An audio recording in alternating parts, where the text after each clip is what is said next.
Captain Kartik, episode 45। Oh no, Kartik is dead. Jaiswal group की parking में माया अपना काम पूरा करने के बाद घर जाने की तैयारी में थी, लेकिन जैसे ही उसने कार का दरवाजा खोला वो बेहोश हो गई। एक स्पेस कलाकार के रूप में उसकी तीव्र इंद्रियों ने उसे आगाह किया कि आसपास कोई मौजूद है और ये एनर्जी नेगेटिव वाइब्स दे रही थी, लेकिन उसे किसी की मौजूदगी दिखाई नहीं दे रही थी। अब तो बहुत देर हो चुकी थी। जायसवाल ग्रुप के ऑफिस के सभी वर्कर्स और एम्प्लॉयज जा चुके थे और पूरी बिल्डिंग में अब केवल माया ही बची थी। लगभग हर दिन वो कंपनी छोड़ने वाली आखिरी इंसान होती थी। हालांकि माया का स्पेस आर्ट क्षेत्र बहुत गिर गया था, फिर भी वो एक स्पेस आर्टिस्ट थी और उसकी शक्तियां पूरी तरह खत्म नहीं हुई थीं। ऊपर से उसने कार्तिक की भेजी हुई गोलियां भी ली थीं, जिन्होंने उसे थोड़ा मजबूत बनाया था।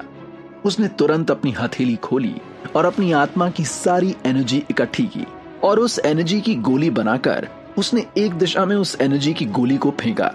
वो गोली उड़ती हुई गई और एक जगह पर जाकर रुकी और देखते ही देखते वहां अचानक एक विस्फोट हुआ। जिस जगह वो एनर्जी बम फटा वहां काफी धूल उड़ने लगी। सारी धूल उड़कर इधर उधर बिखर रही थी।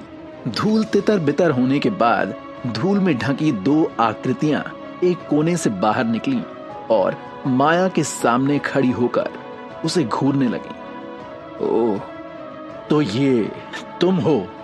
माया ने उन दोनों को देखा और गुस्से में चिल्लाई। उसके सामने दो लोग, शशांक और गुरु जयदेव थे, जो 3 दिनों के लिए गायब हो गए थे। इस समय दोनों की हालत बहुत ज्यादा दयनीय थी। अब उनका वो भव्य रूप नहीं रहा था। वे भिखारियों की तरह दिख रहे थे जो गरीबी में गिर गए थे। शशांक और गुरु जयदेव टेलीपोर्टेशन तावीज के माध्यम से कार्तिक के हमले से बचकर भाग निकले थे। हालांकि ये कुछ दिन शशांक के लिए नरक की तरह थे, जिसे बचपन से ही लाड़ प्यार किया गया था।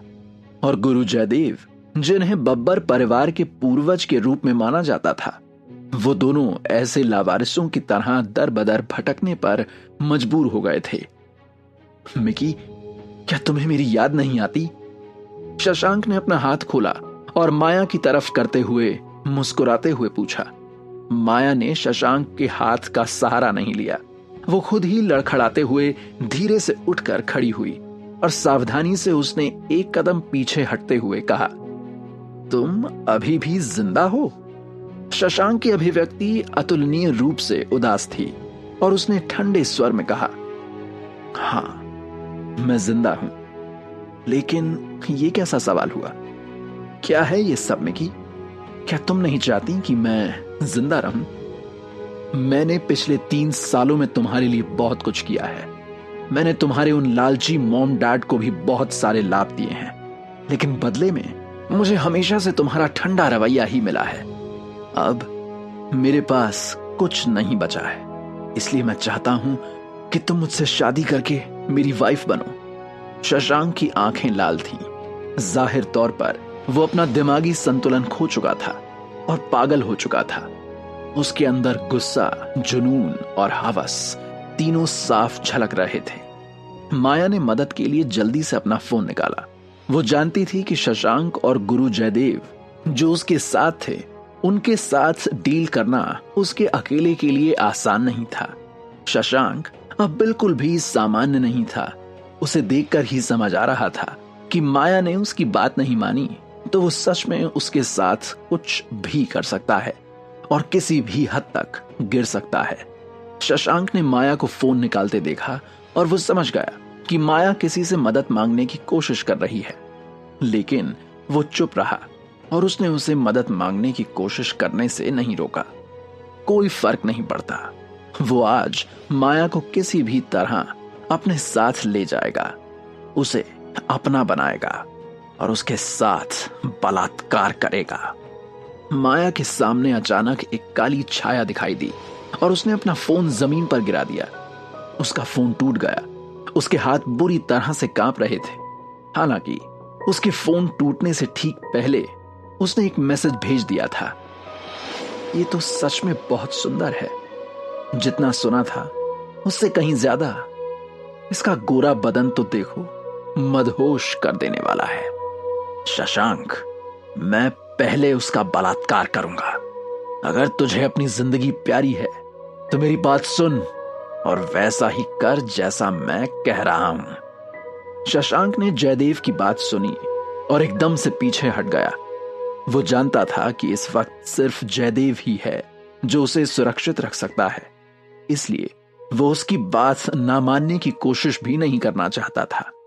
माया ने चौंक कर शशांक को देखा, जो उससे प्यार करने का दम भरा करता था, उसे अपनी बीवी बनाना चाहता था, और उसी लड़की को वो किसी और मर्द के लिए छोड़कर पीछे हट गया। माया उसकी फितरत जानती थी, लेकिन वो इतना नीचे गिर जाएगा ये तो उसने भी कभी नहीं सोचा था। माया को अंदर ही अंदर एक दर्द सा हुआ। उसने डरते हुए जयदेव की तरफ देखा। गुरु जयदेव ने बिना किसी संयम के माया के परफेक्ट फिगर को देखा। उसकी आंखों में तीव्र इच्छाएं भरी थी। उसकी हवस और लालसा उसके मुंह से लार बनकर टपक रही थी। वो लगातार अपनी जीभ को अपने होठों पर फिराते हुए माया के शरीर को ऊपर से नीचे तक देख रहा था। माया के उभारदार स्तन, उसकी पतली सुराही जैसी कमर, उसके रस भरे लाल होंठ, ये सब उसे मदहोश कर रहे थे और वो खुद पर काबू नहीं रख पा रहा था। उसे बब्बर परिवार के मामले में घसीटा गया था, इसलिए उसने सार्वजनिक रूप से कहीं भी किसी को भी दिखाने की हिम्मत नहीं की थी। वो हर जगह बस छिप ही रहा था। ये 3 दिन उसके लिए भी बहुत लंबे थे। उसे ऐसा लगा जैसे 3 साल बीत गए हों। माथुर परिवार चुपके से उन दोनों की तलाश कर रहा था। अगर शशांक के पास कुछ पैसे नहीं होते जो उसके खर्चों के लिए इस्तेमाल किए जा सकते हैं, तो वो गुरु जयदेव के साथ भी नहीं होता। गुरु जयदेव से अब बिल्कुल रहा नहीं गया। उसका अंग अंग माया को अपनी बाहों में भरकर उसे लगातार चूमने, उसके स्तनों का रसपान करने के लिए फड़क रहा था। उसे टूटकर माया के साथ संभोग करना था और उसके लिए अब एक पल का इंतजार भी मुश्किल हो रहा था। और उसने बिना ज्यादा इंतजार किए एकदम से माया की बाह पकड़ ली। उसके शरीर में जैसे हवस और वासना का करंट सा दौड़ गया। उसकी सांसें तेज हो गईं। सुनो, तुम जो कोई भी हो, मुझे जाने दो, समझे? माया छटपटा रही थी। वो गुस्से में जयदेव को देखते हुए अपनी बाहें उसकी गिरफ्त से छुड़ाने की कोशिश कर रही थी। वो मुक्त होना चाहती थी, लेकिन गुरु जयदेव की ताकत ने उसके लिए उसकी पकड़ से मुक्त होना असंभव बना दिया था। मिकी, हमारे साथ आओ। माथुर परिवार हमें हर जगह ढूंढ रहा है। मुझे किसी चीज की जरूरत नहीं है। मैं चाहता हूं कि बस तुम मेरे साथ रहो। शशांक ने माया को लालच से देखा और कहा। शशांक बस इतना ही चाहता था कि माया कैसे भी फाइनली आज उसकी हो जाए। आखिर उसने भी तो अपनी वासना को पिछले 3 सालों से काबू में रखा था। आज वो भी रुकने के मूड में नहीं था।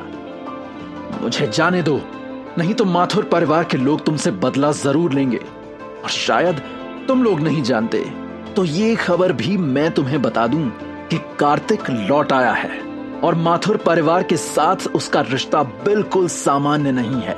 बहुत खास संबंध हैं उसके माथुर फैमिली के साथ। अगर मुझे कुछ भी हुआ ना तो उसकी बहुत भारी कीमत चुकानी पड़ जाएगी तुम लोगों को। वो तुम लोगों से बदला लेकर रहेगा। बचोगे नहीं तुम दोनों। माया बेबसी से चिल्लाई। किसी कारण से जब वो सबसे महत्वपूर्ण क्षण में थी और उसे मदद की जरूरत थी, तब भी उसने कार्तिक के बारे में ही सोचा था। ये उनका प्यार था। उन दोनों का दिल से दिल का रिश्ता था। एक ऐसी डोर थी जिसे खुद ऊपर वाले ने जोड़ा था। जब शशांक ने कार्तिक का नाम सुना तो वो उसकी हंसी छूट गई। जयदेव और माया दोनों उसे आश्चर्य से देखने लगे। धीरे धीरे उसकी हंसी बदल गई और पागलों की तरह जोर जोर से हंसने लगा। हंसते हुए वो इधर से उधर घूम रहा था। माया हैरत में उसे देख रही थी और जयदेव ने भी माया की बाहें छोड़ दी और उसे देखने लगा। अचानक शशांक हंसते हंसते रुक गया। माया और जयदेव ने एक दूसरे की तरफ देखा। उन्हें भी समझ नहीं आ रहा था कि आखिर शशांक ऐसे क्यों बिहेव कर रहा है। माया सांसें थामे उसे देख रही थी कि अचानक शशांक ने सर घुमाया और माया की तरफ देखा। कार्तिक का नाम सुनते ही शशांक शर्मिंदगी से गुस्से में आ गया था। उसकी आंखें लाल थीं और वो गुस्से से चिल्लाया, कार्तिक कार्तिक कार्तिक। शशांक गुस्से में आसपास के पिलर्स पर मुक्के मारने लगा। वो गुस्से में उबल रहा था। उसने इतना कुछ किया माया को पाने के लिए, लेकिन फिर भी ये माया हमेशा उस निकम्मे इंसान के बारे में ही क्यों सोचती रहती है। वो बेवकूफ इंसान 3 साल पहले ही मर चुका है और तुम अभी भी उसके बारे में ही बात कर रही हो। उसे भूल क्यों नहीं जाती तुम? मैं उस बेकार और मनहूस इंसान से हर तरह से बेहतर हूं। इतनी सी बात समझ में क्यों नहीं आती तुम्हें? क्या कहा तुमने? कार्तिक की मौत हो गई थी? माया दंग रह गई और लड़खड़ाते हुए उसने शशांक की तरफ हैरत में देखा और पूछा, हाँ, एकदम सही सुना तुमने। उस कार्तिक की 3 साल पहले मौत हो गई थी। मैंने खुद उसे मरवाया था। मैंने पैसे देकर पहले उसे गुंडों से पिटवाया और जब वो भागा तो मेरे आदमी ने उस पर स्पीड से आता हुआ ट्रक चढ़ा दिया और उसे मार डाला। समझी तुम? मर चुका है वो। जिस कार्तिक को ढूंढने में तुम पागल हुई जा रही हो और उसके मिल जाने की उम्मीद में अपनी ये जवानी बर्बाद कर रही हो, तो वो तो कभी आने वाला ही नहीं है। कभी नहीं लौटेगा वो, क्योंकि उसकी मौत बहुत पहले ही हो गई थी। शशांक के ये कहने के बाद वो अहंकार से हंसा और उसने माया को चिढ़ाते हुए देखा। इम्पॉसिबल। कुछ लोगों ने कहा और कंफर्म किया है कि उन्होंने उसे अभी कुछ वक्त पहले ही अपनी आंखों से देखा था। मैं जानती हूं शशांक कि तुम झूठ बोल रहे हो। माया ने दहाड़ लगाई। उसके शरीर में एनर्जी का संचार हुआ। यह कार्तिक द्वारा दी गई गोलियों को खाने का असर था। गुरु जयदेव ठंड से मुस्कुराया। वो समझ गया कि माया भी एक स्पेस आर्टिस्ट है। उसने अपनी हथेली के एक धक्के से माया की कमजोर ऊर्जा को आसानी से चकनाचूर कर दिया। माया को पीछे की तरफ एक जोर का झटका लगा और वो जमीन पर गिर पड़ी। मिकी, अब उस बेकार इंसान के बारे में सोचना बंद कर दो प्लीज। वो पहले ही मर चुका है। शशांक उसके पास गया और उसने दया दिखाते हुए उससे कहा। माया ने कोई जवाब नहीं दिया और हताश होते हुए अपना मुंह दूसरी तरफ घुमा लिया। लेकिन माया के चेहरे पर निराशा और हेल्पलेसनेस साफ दिखाई दे रही थी और ये देखते ही शशांक का चेहरा अचानक से विकृत हो गया और उसने माया की हताश अभिव्यक्ति को देखा। उसकी हताश अभिव्यक्ति को देखकर उसके चेहरे पर एक स्माइल आ गई। माया के विचार तो जैसे रुक गए थे। उसने जो सुना था उस पर विश्वास करने की उसकी हिम्मत ही नहीं हो रही थी। शशांक ने सच में 3 साल पहले कार्तिक के साथ ऐसा किया था और कार्तिक इससे बिल्कुल भी नहीं बच सका। क्या तब वो सचमुच मर गया था? इम्पॉसिबल। माया डरी हुई सी अपने आप में बड़बड़ाती रही। एक पल के लिए वो इस शशांक के शब्दों के इस भारी प्रहार को सह नहीं पाई। कार्तिक मर चुका है? माया का केवल एक ही प्रश्न था, ऐसा क्यों हुआ? कार्तिक की मृत्यु क्यों हुई? क्या डॉक्टर विवेक सचदेवा ने नहीं कहा था कि उसने कार्तिक को देखा था? शशांक ने क्यों कहा कि कार्तिक की मृत्यु 3 साल पहले हो गई थी? इम्पॉसिबल। एक नहीं, काफी लोगों ने कार्तिक को देखा था। माही माथुर भी कार्तिक से मिली थी। लेकिन अगर कार्तिक मरा नहीं था तो उसने जवाब क्यों नहीं दिया जब उसने उसे इतने सारे मैसेजेस भेजे और कॉल भी किए थे? माया बहुत ज्यादा कंफ्यूज थी। नहीं। माया ने अपना सिर पकड़ लिया और जोर से चिल्लाई। उसकी आंखों से आंसू छलक पड़े। माया ने अपने बाल पकड़ लिए। धीमी आवाज में रोने से उसका चेहरा पीला पड़ गया था। उसकी आंखों की रोशनी मंद पड़ गई, मानो उसने जीने की सारी प्रेरणा खो दी हो। माया को ऐसा लगने लगा था कि जैसे उसकी सांसें बंद होने को हैं और उसकी धड़कनें रुकने वाली हैं। कार्तिक के मिल जाने की उम्मीद ही तो थी, जो उसे अब तक जिंदा रखे हुए थी, उसके जीने की वजह बनी हुई थी। अब अगर वो उम्मीद भी खत्म हो गई तो उसका दिल तो धड़कने से भी इनकार कर देगा। माया की आंखों के आगे अंधेरा छाने लगा। अब क्या होगा माया का? क्या करेंगे जयदेव और शशांक उसके साथ? क्या वो अपने गंदे इरादों में कामयाब हो जाएंगे या कोई आएगा माया की मदद के लिए